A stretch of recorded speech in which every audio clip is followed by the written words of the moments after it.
the fact that Yosef, when he was 17, he now was the first of our people to go out into exile.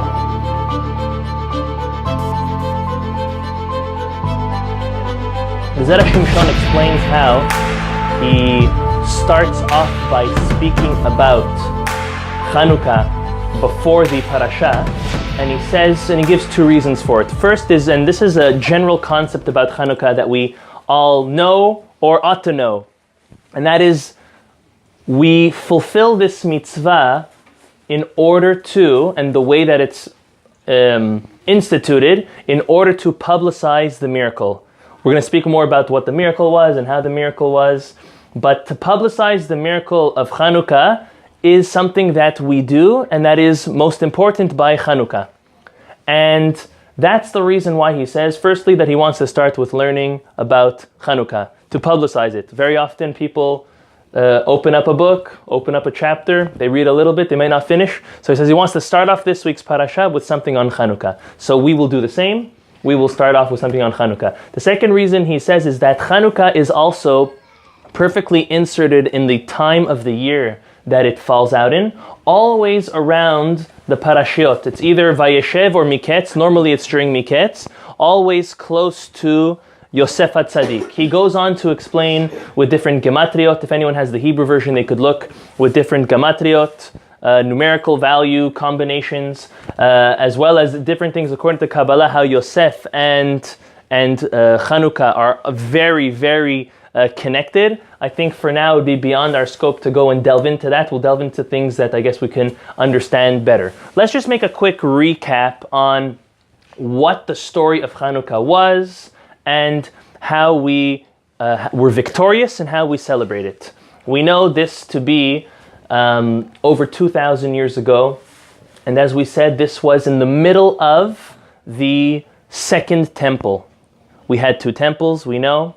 The second temple, the second Bet HaMikdash, in the middle of the second Bet HaMikdash, there was this unfortunate uprising of the Greeks against the Jewish people with prosecuting, chas v'shalom, a lot of horrible things. And we know that they forbade, out of everything, but they forbade three main things. And it's a very easy way to remember it because of this acronym that's given to it. The acronym is given to it, the way where I saw it was by the Ben Ish Chai, Chamesh. Chamesh, Het, Mem, and Shin. Het for Hodesh. They forbade the Jewish people counting the Rosh Chodesh, counting the months, having a Jewish calendar. We'll explain why. What was that? Why was that so important? Mem for Milah, Brit Milah. They forbade circumcising any men, obviously. And Shin for Shabbat. These were the three that they studied. Now we have to understand, the Greeks were no dummies. They were the head of the world because they obviously earned it. And they were philosophers, as we know. They were learned men. And they studied the Jewish religion and said, what are we going to attack? What are we going to forbid for them to observe in order to, chas v'shalom, to crush them? And they said these three. By the way, it's no coincidence that the acronym for these three is Chamesh, because what do the five refer to? The 5 books of Moses, Chamisha Chumshe Torah. So they were a little more politically correct than if we would compare this story to Haman, where the Zera Shimshon is going to soon. But if we compare this story and the way that the Greeks were acting towards the Jews compared to the way Haman and the Persians were acting towards the Jews, the Greeks learned from Purim. As we mentioned, to many of us this might be a shocker, that actually Purim happened before, over 200 years before, almost 300 years before Chanuka. So this is something we have to know. So the Greeks saw the Persians, they tried to get rid of the Jewish people, they failed. So they said, and they came and said, hey, maybe we're going to be a little more politically correct. So politically correct, we're not going to say they can't learn their book of worship, their book of laws, but just the 3 which are the core basis of them.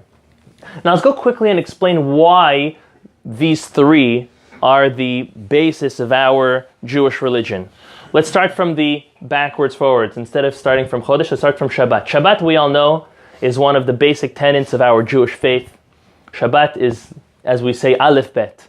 One who wants to understand and to connect to God must observe Shabbat.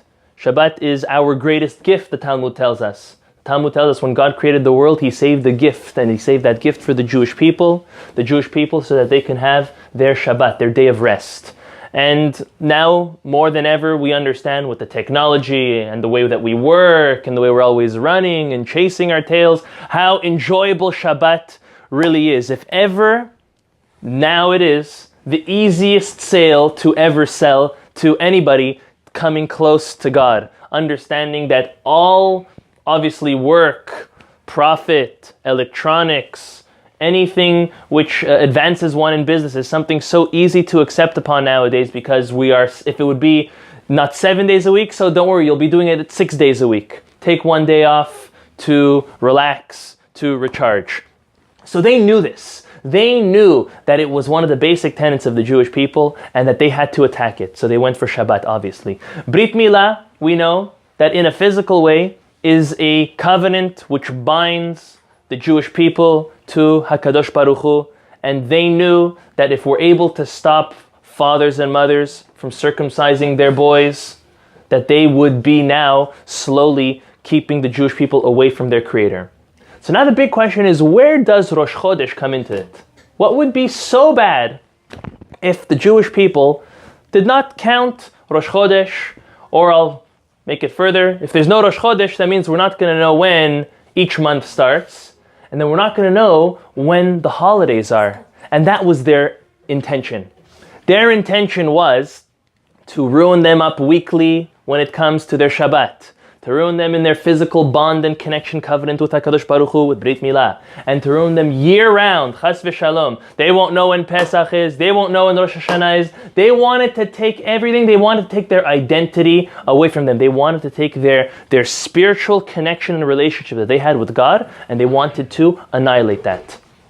I will mention one last thing for the Ben Ish Chai, then we're going to go to the Zera Shimshon. The Ben Ish Chai says, it is no coincidence the days that and the way that the holiday of Chanuka actually came out, because every single time there is no way that we do not fulfill Chanuka by disproving or proving to them, on the opposite, proving to them that we succeeded in maintaining those three most important observances that we hold. Because if Chanuka is 8 days, you have at least one Shabbat. And what's 8 days? 8 days is the day of the Brit Milah. And how about Rosh Chodesh? We have every year at least one, if not two, like this year, 2 days Rosh Chodesh, because it's by the end of the month. So we're proving to them, the Ben Ish Chai says, that we're proving to the Greeks forevermore, we withstood your harsh and evil decree, and we are fulfilling all three of those aspects during this week. These 8 days we're alluding to it, which is a beautiful concept. The Zera Shimshon now says that the main victory was actually twofold, but it was beautiful in the way that it was hidden. It was hidden like, oh, the victory was because they found this jug of oil with the seal of the Kohen, which was an amazing miracle. No one denies that. However, the Zera Shimshon, amongst many other commentaries and sages, all say that the victory was twofold. Of course, it was masked, and it could have almost seen as if it was a fluke that they just won the war and then they found this jug of oil. But the jug of oil was one independent miracle, and the other miracle, which was the main miracle, was the spiritual salvation and victory that the Jewish people had by winning that war. Now again, winning that war was no simple win. It was a real victory. We're talking old, a small amount of people, untrained, basically unarmed, guerrilla warfare, amateurs versus state-of-the-art, top in its field, people who've been working out, they're in the military, they're all sergeants, generals, they had their elephants equivalent to tanks, they had their jets, they had everything that they needed. What's the chances? So we'll soon see what the chances were. The chances were 0 to none. and they still won. And that was a very, very big miracle. And our commentaries, along with the Zera Shimshon, say that was the main miracle. Yes, we have the oil, but we have to realize what the main victory was. And that was the spiritual victory and salvation we have from us overriding those harsh and horrible decrees that they wanted for us. So they brought darkness to the world. And that's why the Zera Shimshon says that the Hashem went out of his way, so to say, to make this miracle with oil. Because oil is, I will not say it's the only thing we can light with, but it's the greatest, it's the most advanced, best type of light that we can light with. If you compare it to wax or any other kerosene, any other type of smelling things, even if it's just wood, nothing burns the way a good oil with a wick, olive oil obviously, with a wick burns. And that's the way obviously it was burnt in the Beit HaMikdash. And God made a special miracle, the Zera Shimshon explains, with us finding the oil in order that forevermore we're always able to light with oil to illuminate any darkness that chas v'shalom, God forbid, will ever come our way. Now the Zera Shimshon now analyzes the victory of Purim versus the victory of Chanuka and the way we celebrate it. What happens Chanuka time? Well, Chanuka time there's a lot more festivity than Purim time. There's a lot more festivity than Chanuka time. Yes, Chanuka is 8 days long, but it's 8 days with a sufganiya at night, a little candle ceremony, and we're back to doing what we do.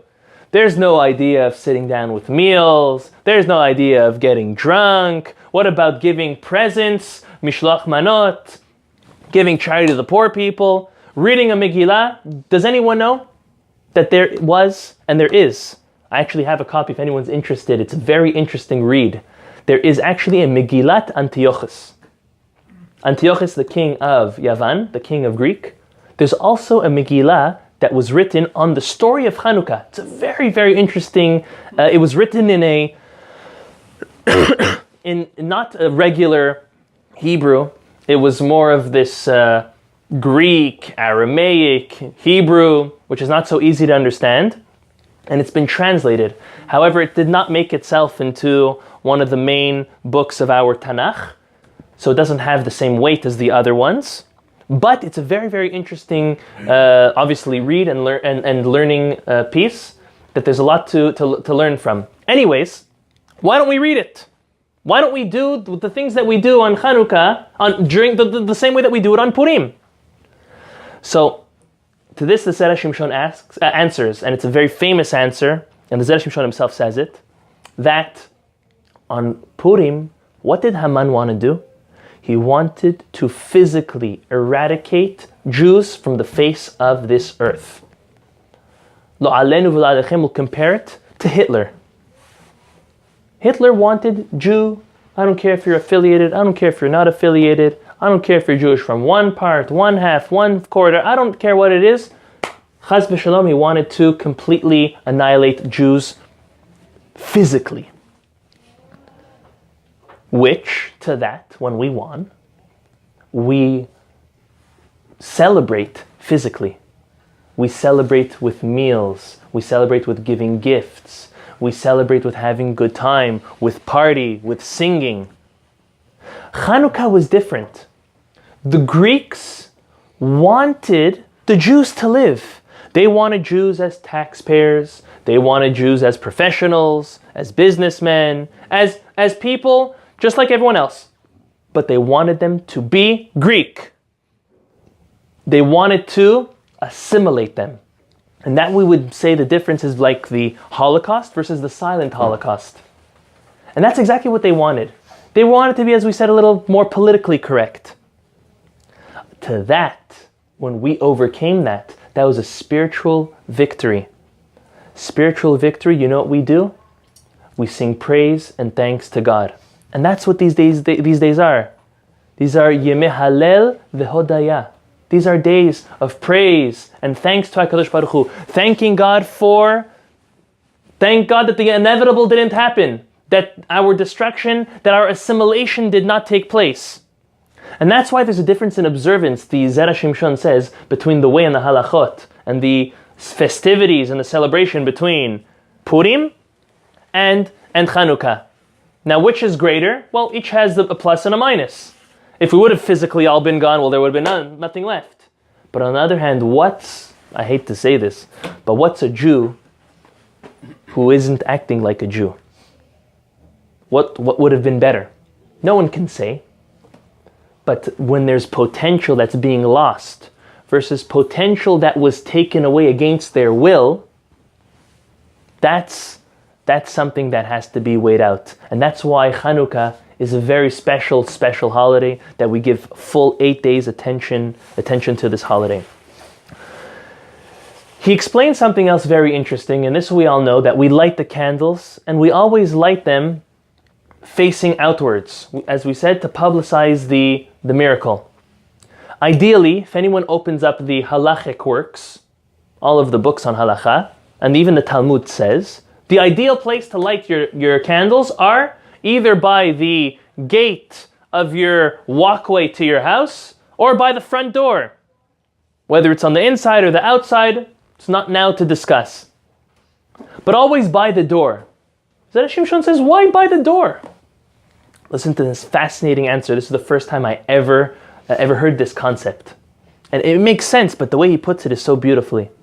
He says, what would the Greeks do? Well, we know when the Greeks would come and there were either families or friends or little schools of children learning Torah, they would quickly hide their books and pull out dreidels. But he says further, he says, what would they do? They would all of a sudden barge into houses and see, are you keeping Shabbat? Are you calculating your calendar? Are you circumcising your children? Are you learning Torah? Are you fulfilling the commandments of your God? Where would they come in from? They'd barge in through the front door. What do we do, he says? Right by the front door. Whether it's on the inside or the outside, by the gate, wherever it is, we put our sign of victory, which is our menorah, and we light it with pride for this miraculous victory that God obviously brought about. I personally found that to be tremendous. And when I myself lit my menorah, I had in mind that is amazing. That confidence that we have that God made this miracle for us, that we're able to put it in the same spot where the Greeks used to come in and used to berate us and used to kill us and used to stop us from doing what we have to do. Midah keneged midah. Now we're able to, and that's the whole point of Chanuka. And the Zera Shimshon says, we're able to stand up and do as we wish. Chanuka is the holiday of freedom. Freedom, especially for us living in America, resonates very well. To us, we appreciate what it means to have free will, freedom of speech, free choice. Unfortunately, worldwide, that's not accepted. This concept of freedom, we should know, is a Jewish concept. It's a concept we stand by. It's a concept which promotes healthy relationships. It promotes confidence, innovation, having the concept of being equal and open to all. Freedom is this holiday. This is the holiday of freedom. And we learn it from the freedom of spiritual choice. Any religion can choose as they want to do, as long as they're not hurting, killing, imposing it on others. We make it very clear, the Jewish religion is not a religion which imposes its religion on others. We do impose it on other Jews because we know that's for their better and that's for their own good. We don't ever, God forbid, hurt others or kill others in our observance of the Torah and God's will. We believe in freedom. And this is what it means to light the menorah, in the dark. I mentioned midday, I was invited to City Hall with our mayor to light the menorah. Once a year, Chanuka time, lights the menorah. And they asked me to say a brief word. And I said a very simple concept. And this is something that maybe we have not all thought about. And that is, if we look at the time of the year that we light our menorah, the Chanuka candles, it's always at the time of the year when the night is longest. In the summertime, the night is short and the day is long. Now, whether we feel it or not, I think here in Florida we feel it. Those of our friends who are still in North America, you have a long winter ahead of you. But to us here in Florida, I think this is dead winter for us. It might be this cold for another week or two, and then we're good. But this is really dead winter in the fact that it's the longest nights of the year. What does a long night resemble? Unfortunately, it resembles darkness. A long darkness, a hard darkness. God instituted in His divine wisdom, even though this is not a Torah observance. Chanuka is obviously rabbinical. It was after the Torah was given. But He made sure to institute that it would fall out, the miracle would fall out to be during the time of the year when the nights are longest, when we're most susceptible to the longest and the deepest darkness, and that we're able to illuminate it with our outlook on life, with our feeling of freedom and invigoration and inspiration to connect to our Creator and foster that relationship that He loves with us so much. That's a lot about what Chanuka is about. I won't say that's what all of Chanuka is about, but these are main concepts that when we light our menorah, when we play dreidels, when we eat that sufganiya, don't think about, is it going to burn something? How many calories am I getting on? Can I burn them off? Well, forget about that for a second. 8 days. Enjoy. 8 days, it's fine. It take 8 months to run it off, but it's okay. 8 days, enjoy the spiritual aspects and enjoy what it means and what it feels like to be free, because that's a gift that we have. It's a gift that we believe in. I want to share a Chanuka story, and it's actually from the book. If anyone read the English book, it was brought in it. It's a very, very special story, a story about a miracle. And the story is briefly, I'm going to go through it quickly because it's a long story, but I'll go through it quickly. The story is about a rabbi who obviously lived in Israel, because in Israel, as we explained, many light their menorah outside. Now, if you leave it outside, it's probably going to blow out from the wind. So what do? Any of us who've spent Chanuka in Israel, they sell these boxes.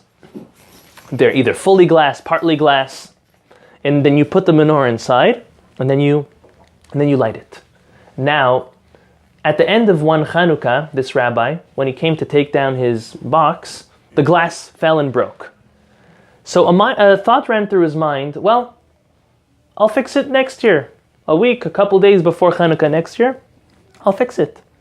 And then a second thought ran through his mind, like, why procrastinate? Let me get it fixed now, just in case I might be busy and forget about it next year. Let me take care of it now. So he called his son over, and he told his son, go, take this to the glassmaker and have him fix it. Very good. His son takes it, goes to the glassmaker, and the teller was not there. So he let himself in, and he went to speak to the old boss, the boss. He starts speaking to the boss. He tells him why his father sent him. And the elderly man was fascinated how the rabbi, this young boy's father, didn't want to procrastinate. It's something so easy. How many times do we just say, we'll do it later, we'll do it when we need it? No. 12 months before he needs it, he's actually taking care of it. So he engaged him in a conversation and more of a personal story. And he asked him, did you ever hear of the 6-Day War? So now the child, obviously saying yes, but he didn't know too much about it. He said, yeah, of course I heard about it. The 6-Day War, by the way, happened June 5th, 1967 till June 10th. It was only 6 days. It was very hard, yet, as we're soon going to see, as many of us obviously know, miraculous 6 days. And the man goes on to say that the entire war from beginning to end was a miracle. And he's telling the boy the story that first the Egyptians, they waged war, they declared war with the state of Israel. And then in a number of only 7 minutes did the Israeli Air Force take off and blow up hundreds and hundreds of Soviet brand new fighter jets that were delivered to Egypt to Chas v'Shalom to destroy the land of Israel. Within 7 minutes, all of it was goodbye. Next, and as he brings down, King Hussein, king of Jordan, made the greatest political, tactical mistake of his life, and he also declared war against Israel. And because of that, he actually lost Jerusalem and the Old City and the Kotel the way we have it today. So again, more miracles, gone with that. Then, along this, we're talking 6 days. Then, how do we say? So, Syria also jumps on the bandwagon. They're not too smart. They didn't see that they were already losing. And then what do? The Jewish people, obviously, the state of Israel takes over the Golan Heights. And in 6 days, we did more conquering and more headway than months or maybe even years. And all of that was because it was miracle after miracle. Now listen to this story. This story is beautiful. This man, this elderly man that was in this glass store, was saying how he was an intelligent officer, and he said the months following such a war, it was only a 6-day war, but it was months of recuperation. Why? Because all of the prisoners that they took in, they had to screen them, interrogate, investigate, try to see what any information they could take before they let them go. And it was very hard to crack, as we all know, any type of officer or militant from the opposite side. However, with psychological games and any type of convincing, it's able to be done. Yet he says there was one Egyptian officer which was impossible to crack. No physical torture could crack him. No mental torture. No setup of a conversation. He was like a stone. He didn't blink an eye.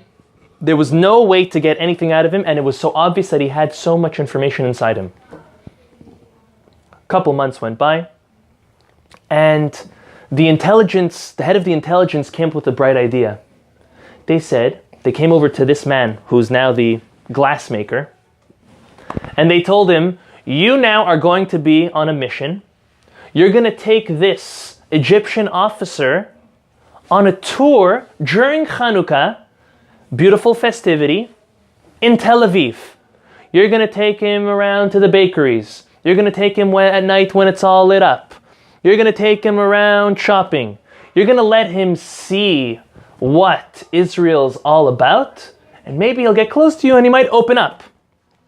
So automatically he said, I disagree with the idea. I don't think it's a good idea.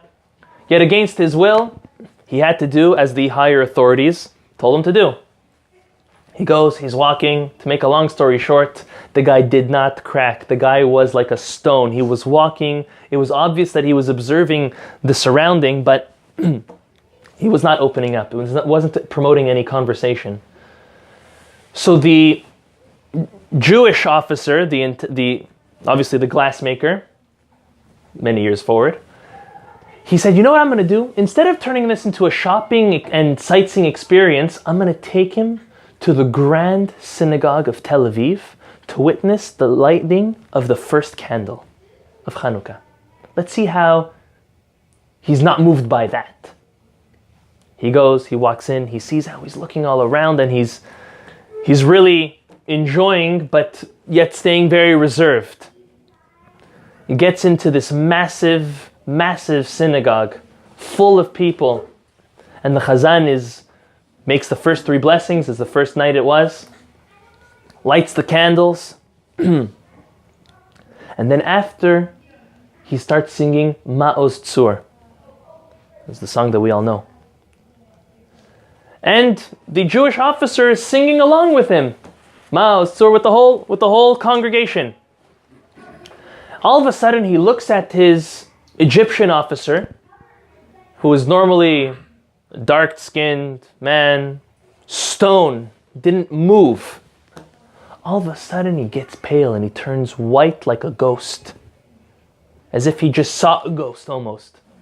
And he starts sweating. And he looks at him and he didn't know what to do. And before he even had the moment to either call for help or to go hold him, the man faints. And the Jewish officer couldn't help but notice that while the man was fainting, he was murmuring or mouthing Ma'oz Tzur, the song. And the guy passed out. They revived him, they brought him back.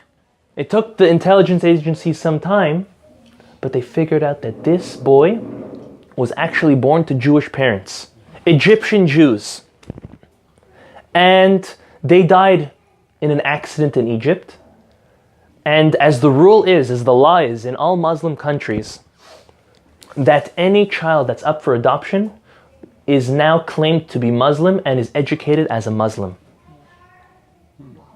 And this Jewish boy was raised in a Muslim orphanage. He was a very bright boy. He raised the ranks, became an officer, a secret agent, and he ended up as a captive in Israel. Obviously, after many talks and a lot of psychology, he's today living, I don't know if he's still alive or not, but living as a full-fledged Jew in Israel. Never in his life went back to Cairo. All from what he remembered as a child. He lived his whole life thinking he was not a Jew, convinced he was a Muslim, convinced he was an Egyptian. And from that decision that the Jewish officer brought him to see the candlelighting in the Grand Synagogue of Tel Aviv, rehashed psychologically and subconsciously his memory, lighting candles with his grandparents as a little child. We sometimes take for granted what it means to sing a song with our children, what it means to do or fulfill any mitzvot or our traditions and our customs with our children. The kiddush that we do every Shabbat, Friday night, the songs that we sing, Chanuka. Chanuka is hard, meaning we're allowed to do anything. We could listen to music, we could go shopping, we could go watch movies, we can do anything, we could cook.